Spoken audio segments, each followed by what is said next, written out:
The news spread fast across the galaxy. The Uplift initiative had been accepted by the Galactic Council. For many people in hidden corners of space, it was the first time they felt seen. For the rich and powerful, it was a clear signal. The world was changing. Knowledge, once kept behind high walls, was now being shared with the forgotten and the poor. Jamal Carter returned to Earth only for a short time. The Earth government offered him medals and awards. They called him a hero. He accepted the honors politely, but his heart remained in the stars. There was still much work to do. Layla Al-Karim watched from her command ship as her Uplift teams traveled to different planets. They were building schools, translation centers, trade stations, and communication hubs. The young workers who had once cleaned floors were now teaching others. The chain of knowledge had begun, and it could not be stopped. One day, Layla visited a mining moon near the edge of the Sol system. It was known for its harsh weather and hard labor.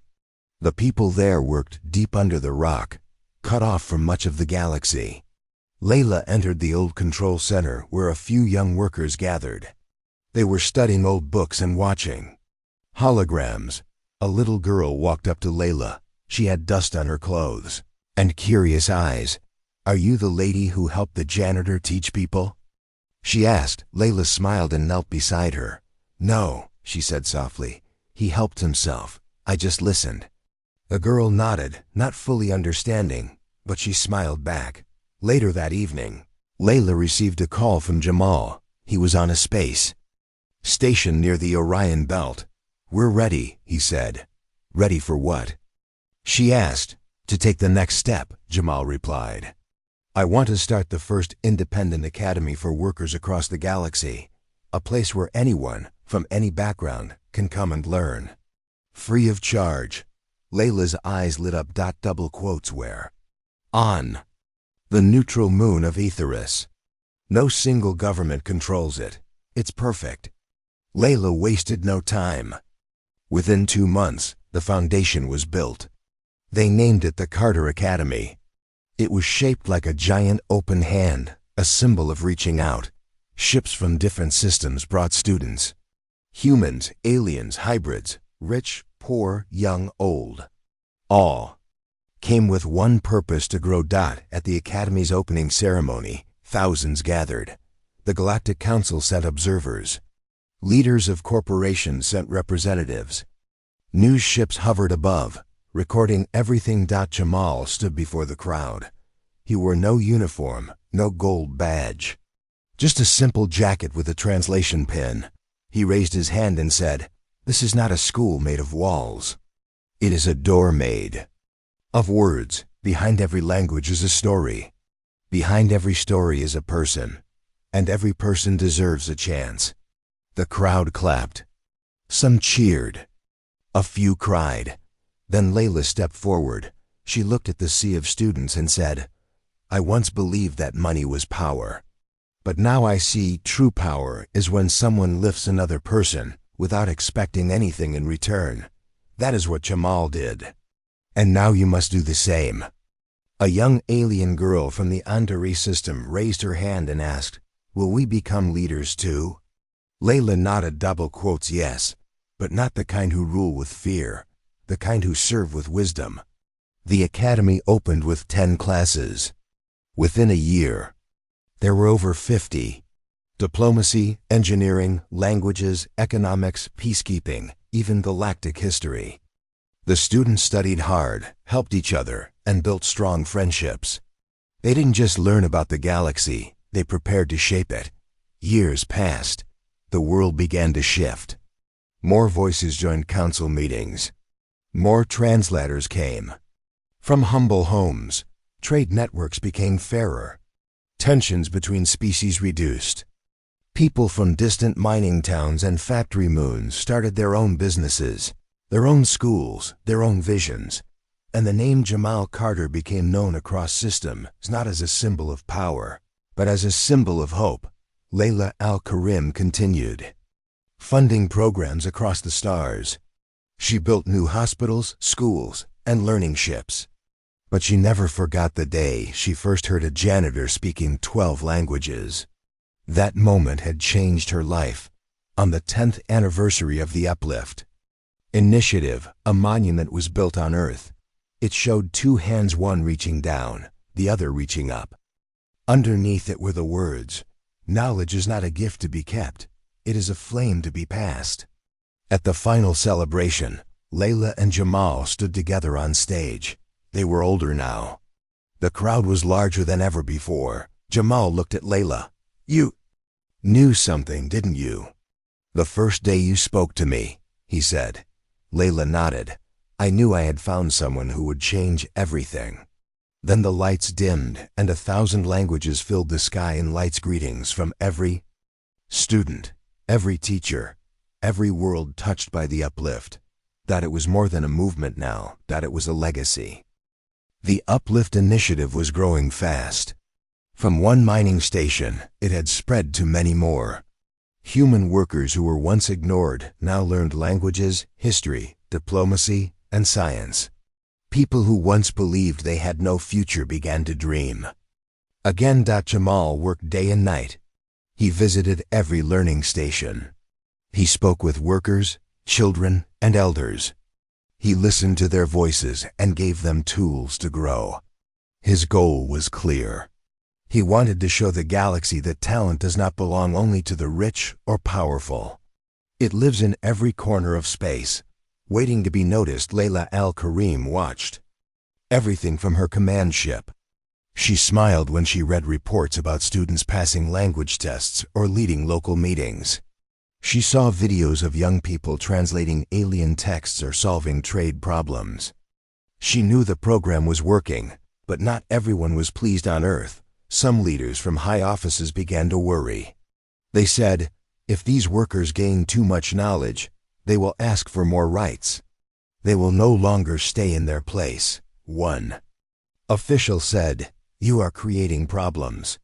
You are lifting people who were never trained for leadership." Layla answered them with a calm voice. "We are not lifting them. They are lifting themselves. We are only clearing the path." Jamal continued his work. One day, while visiting a spaceport learning center, he was called to speak at the Galactic Council. It was the most powerful group in the galaxy. It included leaders from over 30 species. They met in a great ring-shaped station known as Unity Core. The council had heard about the Uplift initiative. Some members supported it. Others feared it. They believed that teaching poor humans could bring chaos. They had seen how fast humans could grow. Some aliens respected this. Others felt threatened. Jamal arrived at Unity Core with a small team of students. They had come from different places. Some had worked in mines, others in ship kitchens or cargo bays. Now they stood with pride, ready to show what they had learned. Layla met Jamal before the council session. "Are you ready?" she asked. Jamal nodded. "I am not here to prove myself. I am here to prove them right. That knowledge belongs to all." They entered the great council hall. The room was wide and round with floating lights above and nameplates in every language. Each seat held a representative from a different world. At the center was a speaking platform made of crystal. Jamal walked to the platform. The lights above him dimmed. All eyes turned toward him. A voice from the council spoke. "You are Jamal Carter, former janitor, current leader of the Uplift Initiative. You may speak." Jamal looked around. He took a breath and began. "I come not to ask for power. I come to offer truth. The Uplift Initiative is not a danger to peace. It is a gift to the future. We are teaching those who were forgotten, not to rise above others, but to rise beside them." Some members nodded. Others remained still. Jamal pointed to the student standing behind him. "This girl spoke only one language last year. Now she speaks 4 and writes trade letters in 3 scripts. This boy once cleaned shuttle floors. Now he reads star charts and negotiates with merchant groups." He looked at each leader one by one. "You fear the rise of the unknown. But what you fear is already here. It is not war or rebellion. It is the rise of quiet strength. The strength of those who learn, grow, and never stop hoping. A council member from the Zorthan race stood and said, "You speak well. But are your students truly ready for real work among stars and species?" Jamal stepped back. He let the students answer. One girl spoke in Zorthan language, thanking the leader for his question. Another gave a short speech in the ancient language of the Alarin people. A boy showed a chart that fixed a long-standing trade error between two species.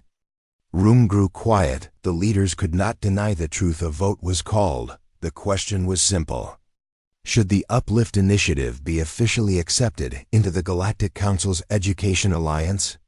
If approved, it would receive funding and protection.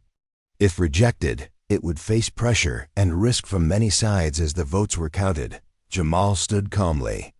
Layla waited beside him. One by one, the lights turned green. Earth voted yes. So did the Keth Variant. So did the Vershiv, and the Zorthans voted yes. In the end, 25 votes were in favor, 5 were against. The motion passed. The Uplift Initiative became official. Jamal did not cheer. He did not raise his hands. He turned to the students and said, "Your work begins now. The door is open.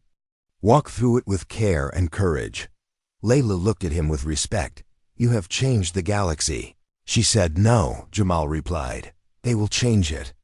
I only reminded the galaxy to look in the right direction." That night, the stars outside Unity Core seemed brighter. Ships moved across space carrying people with new purpose. From old factories and forgotten towns, new voices rose.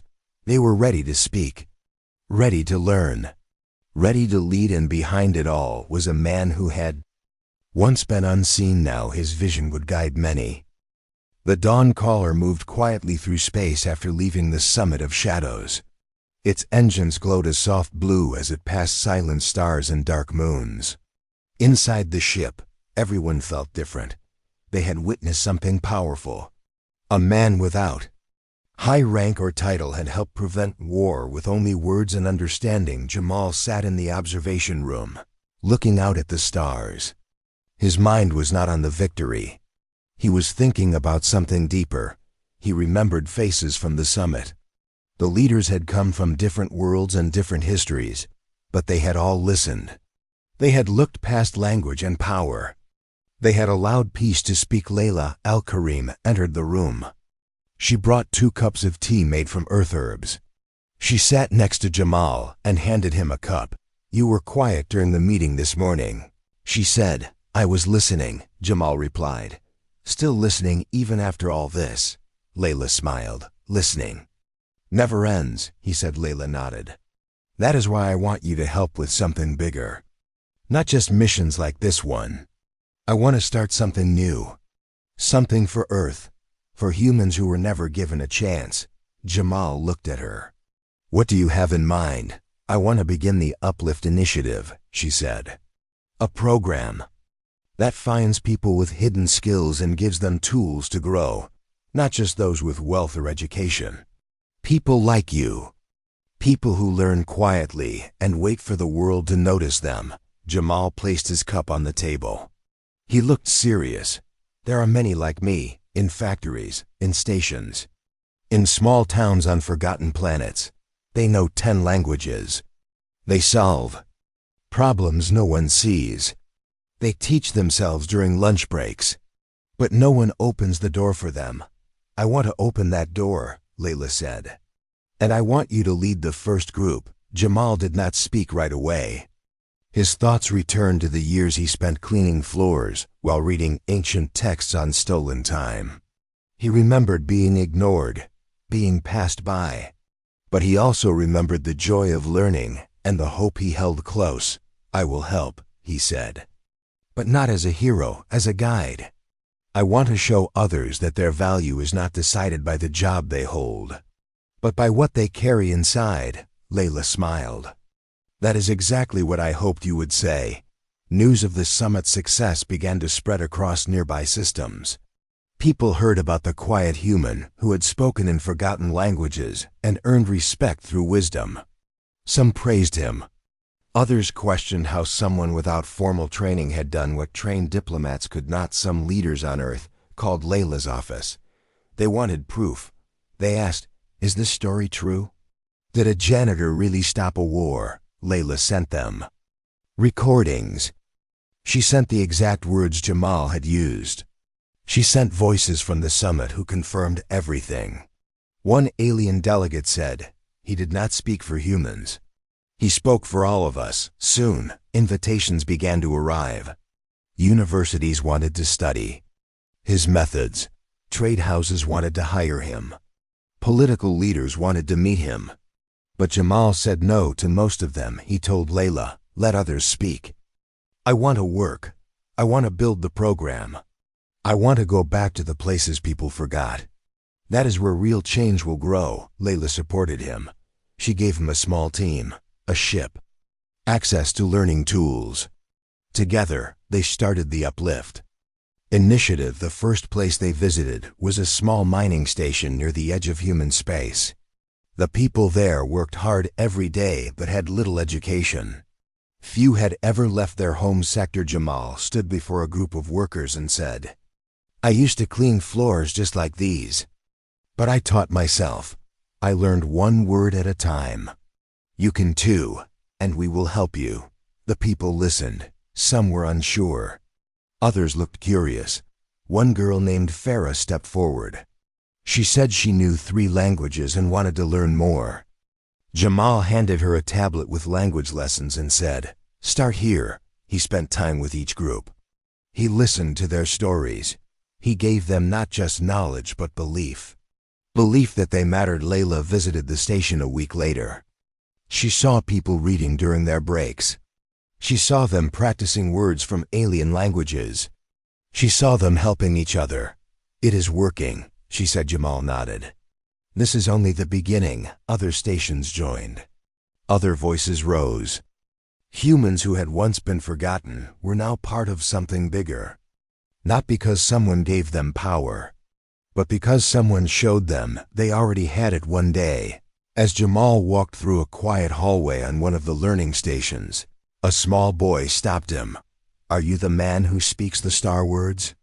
The boy asked. Jamal smiled. "I try my best." The boy held out a notebook filled with handwritten alien symbols. "Can you teach me one more?" Jamal took the notebook. He read the words. Then he sat down with the boy and said, "Let's learn it together."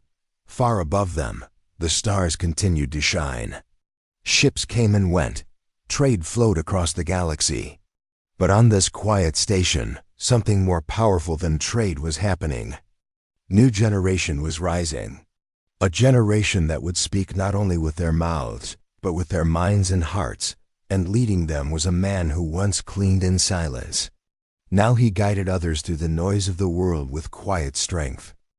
The stars outside the window of the Dawn Caller looked quiet, but inside the ship, the crew was busy. The next stop was not just another trade visit. It was the Summit of Shadows, a secret meeting between 5 powerful species. The summit was called to stop rising tension between their planets. If they failed, war could begin again. Layla Al-Karim sat in the command room with Jamal beside her. She looked at the list of the invited groups. The names were not friendly. The Norkathi Alliance, the Tanari clans, the Vareshi Order, and 2 others known for secret power. The 5th group was Earth's human delegation, led by Layla herself. Summit would be held on a neutral space station called Merax's Halo, hidden in a gas cloud between 2 star systems. It was built long ago by an unknown race. Its walls were made of stone mixed with metal, and the air always felt cold. No species claimed it, which made it perfect for peace talks. As the Dawn Caller approached Merax's Hilo, Layla turned to Jamal. "Most of these leaders trust no one," she said. "They speak in riddles and never tell their full truth. This will not be easy." "I understand," Jamal replied. "But sometimes the one who listens carefully hears more than the one who speaks the loudest." They arrived at the station and were guided to a long hall full of shadows and glowing lights. The walls showed old carvings in unknown language. The other delegates were already waiting. Each group had brought guards, translators, and advisors. Some came with weapons hidden in their clothing. The air felt heavy with silence, and Mistress Layla walked in with calm steps. Jamal followed beside her in his formal suit with the bridge-shaped pin on his chest. Some looked at him with confusion. Others whispered among themselves, "Is that the janitor from Zerah Station?" Someone asked, "That is no janitor," another replied. "That is the man who spoke to the Kethvarians in their oldest language." The summit began in a large, circular room. Each group sat in its own corner. A floating orb acted as the neutral chair. It had no voice and only listened. The first talks began, but they were slow and full of hidden meanings. The Norkathi leader said, "We bring peace in our claws, but we will not bow to threats." The Tanari replied, "We do not threaten. We offer warning from wisdom gained in fire." Every sentence had layers. Most human translators only picked the top layer, but Jamal listened deeper. He noticed how one leader used soft sounds when speaking about war, but sharp ones when talking about peace. He saw how another smiled only when lying. At one point, the Vareshi delegate spoke in a dialect that had not been used for many years. The other translators became confused. They whispered the wrong meaning to their leaders. Jamal stood up and spoke. "In that same dialect, I believe you are offering joint control of the border gates. Is that correct?" he asked politely. The Vareshi leader looked shocked for a second, then smiled. "You understand our forgotten tongue," he said. "I believe no language is truly forgotten if someone still listens." Jamal replied. The room fell quiet. For a moment, the tone changed. The Norkathi leaned forward and asked a question in their home tongue. Jamal answered with the proper greeting used only among elders. Even their guards looked impressed. Soon, more leaders began to speak directly to him. They tested him with old words, ancient phrases, and silent pauses. Jamal passed each test without showing pride. He was polite, calm, and sharp. During a short break, Layla turned to him. "They trust you now," she said. "They trust the truth behind the words," he answered. As the talks continued, a new problem appeared. The Tanari delegates had brought a device hidden in their robes. It was not a weapon, but a mind reader meant to gather secret thoughts during the summit. It was against the rules. The human security team found it and prepared to stop the summit. Anger grew in the room. Everyone began to speak at once. Some shouted. Others stood ready to fight. Layla looked at Jamal. He stepped into the center of the room and raised his hand. Then, he spoke in a universal trade language mixed with respectful phrases from each culture present. "In every corner of this galaxy, peace is not built by power, but by honesty. Mistakes made in fear can be corrected through trust. Let us not throw away the work of many suns for the action of one shadow." The leaders paused. His words had touched something old and deep inside them. Even the Tanari looked down in silence. Norkathi leader finally said, "Let him speak again. Let the human advisor tell us how to move forward." Jamal turned to the center orb and said, "Let us place our translators aside for one round. Let each leader speak in their own voice. I will listen and translate every word so none are twisted." It was a bold idea, but they agreed one by one. Each leader spoke from their heart. Some used strong words. Some used slow stories. Some used short phrases filled with pain. Jamal listened carefully. He translated not only the words but the feeling behind them. The end of the session, something had changed. The leaders no longer saw each other as enemies. They saw each other as people carrying old wounds and new hopes. The summit closed with a soft agreement. It was not perfect, but it was the beginning of peace. Layla and Jamal returned to their ship. The hall behind them now echoed with quiet instead of tension. As they walked, Layla turned to him. "You did something no weapon or machine could do," she said. "You gave meaning to every voice in that room." Jamal smiled. I only gave them a chance to understand each other. The rest came from them, he said above them. The stars remained silent, but something had changed in the galaxy. One man, once forgotten, had reminded the most powerful leaders that peace begins when someone truly listens. The sun on Kethvara rose like a red flame behind the sharp mountains. Its light spread across the sky like a burning river. In the city of stone towers, the air was dry and still. The people of Kethvara moved slowly and spoke in careful tones. They did not trust easily and never welcomed outsiders without strong reason. Inside the main government hall, Layla al-Karim sat at a long black table. Across from her sat 3 alien leaders in tall chairs made of dark metal. Their faces were hidden behind long veils that showed their rank. They spoke through a thick accent and used old words that even machines could not fully translate, but Jamal stood beside Layla without fear. His ears picked up every small change in tone. His mind remembered every symbol and phrase he had studied. When the Kethvarians said one thing, Jamal heard the true meaning behind it.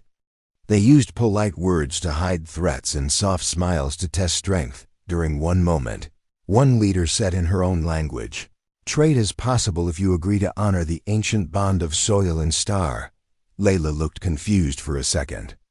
She turned to Jamal. He nodded and whispered, "She means they want full control of the outer trade routes. If you agree, your company will lose half its profit from this planet." Layla smiled calmly and replied to the leader in her own style, "We respect your traditions, but the soil must meet us halfway if it wishes to reach the stars." Jamal then spoke in the royal dialect to explain her meaning in a respectful way. The leaders looked at each other in surprise. They whispered in their own language, "She understands us." "And he understands our meaning," one said later that day. Layla and Jamal returned to their guest quarters. The halls were quiet. Outside the window, wind blew red dust across the rocks. Layla turned to Jamal and said, "You saved that meeting. They would have tricked me if I had trusted the official translators." Jamal sat down in a stone chair. He looked tired but focused. "They are proud. They test every word. If we show weakness, they will take more than we offer," he said. Layla nodded. "I want to offer you something more than just thanks." Jamal looked up. "I want you to become my full partner in this mission," she said. "Not just an advisor. I want you to sit beside me during the final talks as an equal voice." Jamal was silent. He had spent his life in shadows and back halls. No one had ever asked him to lead. No one had offered him power. "Why me?" he asked. "Because you see things others do not. You understand not only words but people. And I trust you," she said. Jamal stood up and walked to the window. He looked out at the endless stone land. He thought of the years he had spent mopping floors while teaching himself languages from stolen time. He turned to Layla and said, "I accept." The next morning, the Kethvarians invited Layla and her team to a sacred temple deep inside the mountain city. It was a place where few outsiders had ever been. The walls were covered in carvings that told stories of old wars and lost peace. Jamal walked beside Layla as her partner. The guards did not stop him. The leaders welcomed him as if he had always been part of their world. Inside the temple, an elder placed a small flame in a stone bowl. She said, "This fire represents truth. Speak before it, and only truth will stand." Layla began to speak of trade and peace. She offered fair paths and honest deals. She spoke with respect but also strength. Then Jamal spoke. He did not talk about profits or contracts. He spoke about understanding. He told a short story in the Kethvarian style about 2 birds that could not fly until they trusted each other's wings. The leaders listened without interrupting. One elder even smiled when the talks ended. The council gave their answer. "We will sign the trade agreement. And we will mark this moment as the first true meeting between our worlds in many seasons." Layla and Jamal returned to their ship with quiet victory. They did not cheer or shout.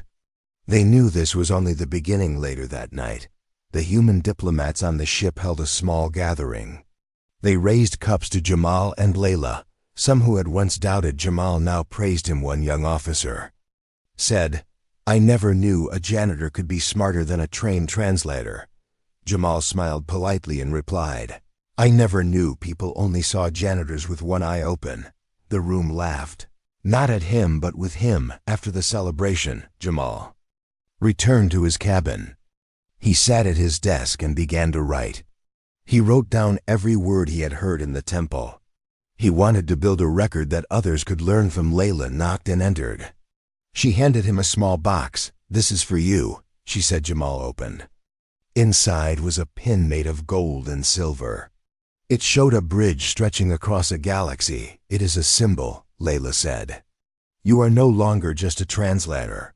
You are now a builder of bridges between worlds." Jamal held the pin in his hand. It was small but heavy with meaning. He placed it on his suit and said, "Then let us keep building." Far above the planet, the Dawncaller prepared to leave orbit. Inside, a new kind of crew worked together. At the center of it all stood a man who once pushed a cleaning cart and now walked with leaders, and in his heart, he still carried every language, every story, and every dream.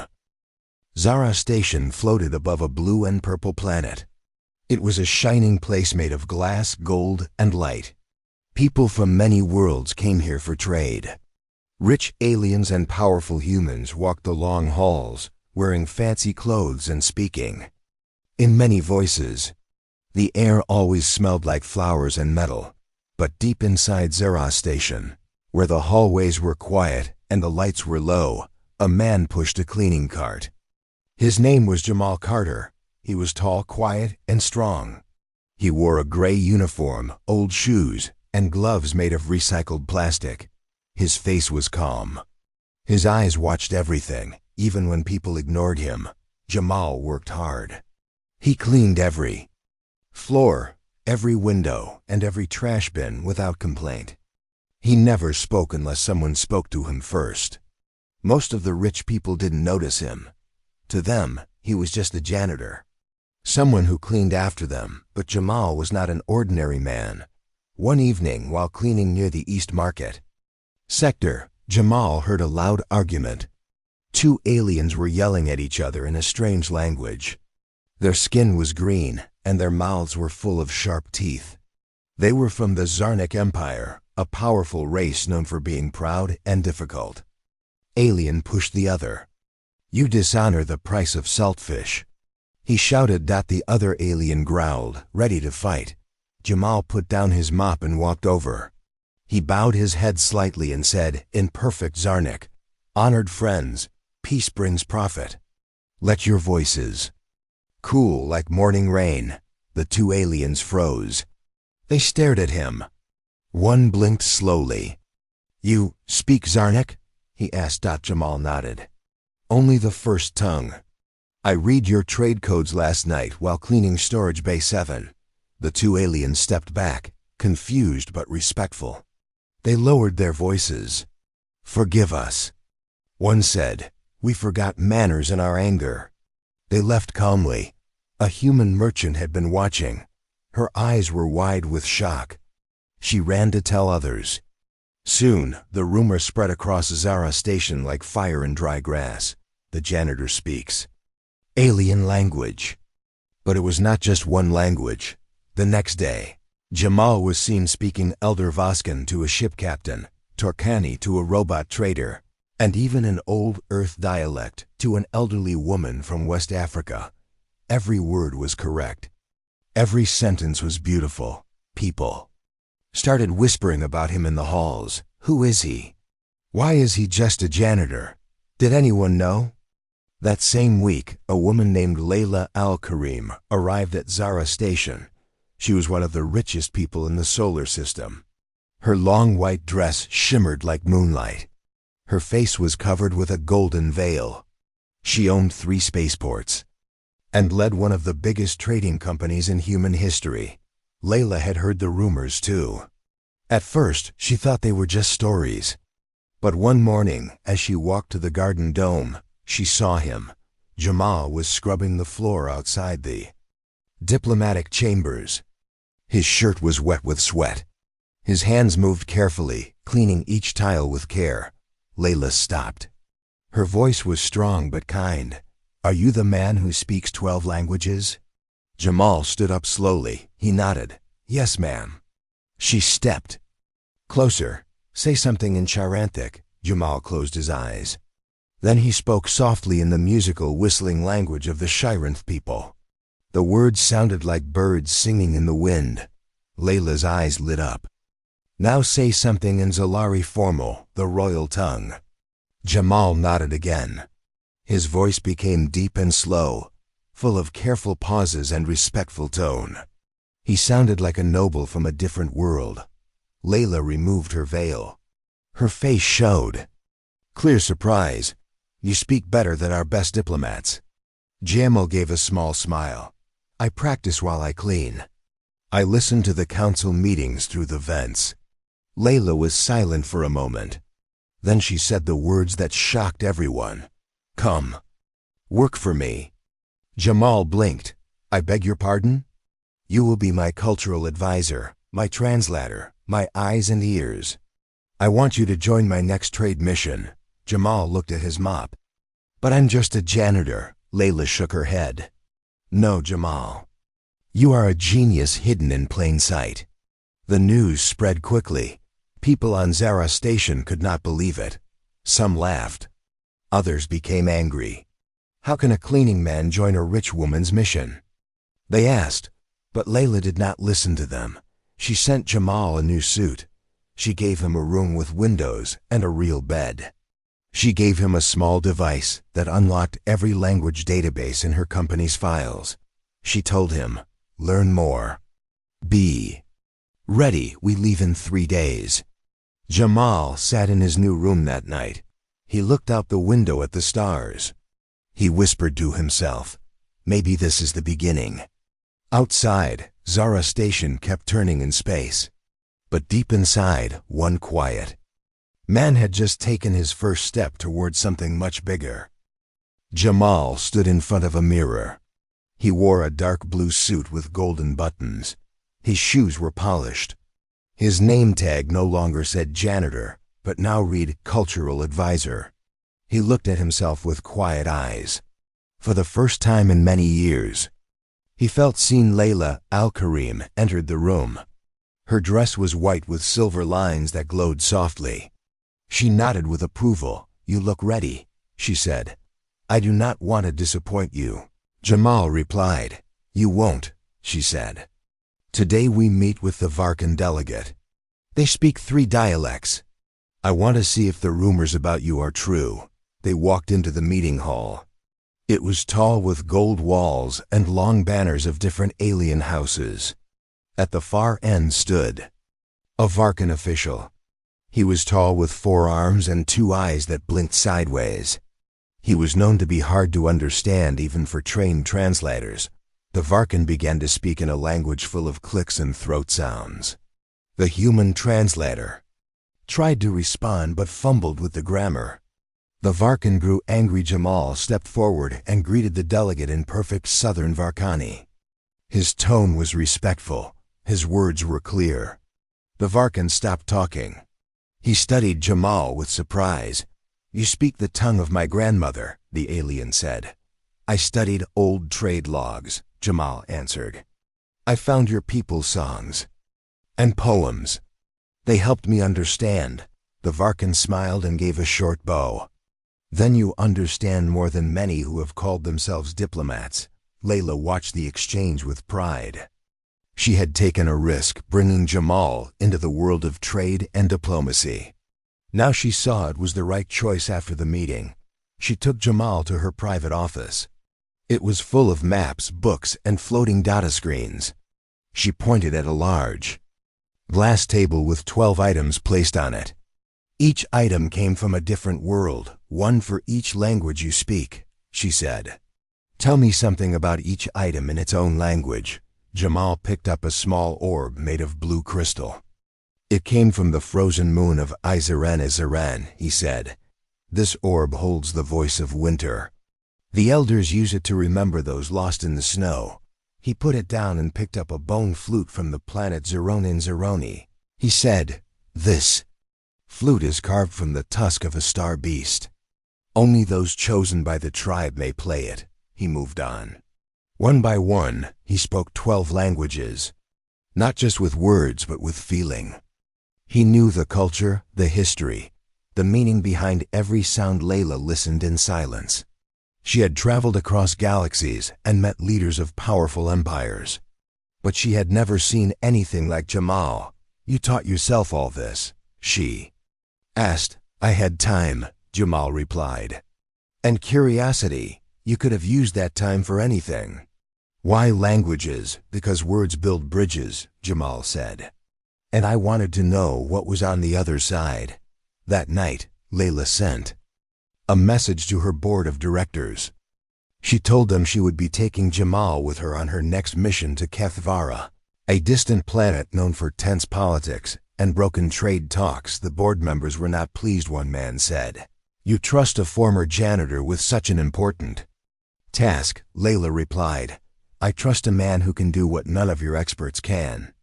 Speak with meaning and listen with purpose." The ship left Zara Station 3 days later. It was a sleek vessel called the Dawn Caller. Inside were diplomats, assistants, guards, and one former janitor who now sat at the heart of the mission. During the flight, Jamal stayed quiet but alert. He studied the customs of Kethvara. He read their stories and watched their rituals. He did not rely only on language. He wanted to understand their way of life. One evening, as the ship floated near a starfield, Layla joined him in the observatory. "Do you ever miss your old life?" she asked. "I miss the silence," Jamal said. "But not the invisibility. You were never invisible," Layla said. "The world just refused to look." Jamal smiled softly. He had spent years speaking only when needed. Now people listened when he talked. It was a strange feeling. They arrived at Kethvara. The planet was covered in red mist and sharp mountains. The main city stood on a wide cliff, surrounded by tall towers and glowing lights. Soldiers in black armor watched every visitor. The local leaders welcomed Layla with cold smiles. They had seen many human traitors before. They expected tricks and soft lies. During the first meeting, Layla introduced her team. When she said Jamal's name and title, some of the Kethvarians raised their eyebrows. Jamal stepped forward. He bowed in their traditional style. Then he spoke in the old royal dialect of Kethvara. "May your roots stay strong in dry soil. May your walls face the wind with pride," he said. The elders were shocked. One of them whispered, "Only our scholars remember those words." "I learned them from an old song," Jamal said, "sung by your people before the wars. It gave me peace." A long silence followed. Then one of the leaders nodded. "Perhaps this time, the humans sent someone who listens." Outside the chamber, the guards whispered to each other. Inside, Layla looked at Jamal with quiet respect. Later, in the guest quarters, she told him, "You just opened a door that has been locked for years. I only spoke truth." Jamal said, "Sometimes truth is the strongest language," Layla replied. As night fell on Kethvara, the stars above blinked through the mist. Inside the stone towers, something new had begun. A simple man with 12 tongues had done more than speak. He had reminded people that understanding is stronger than power, and he was just getting started.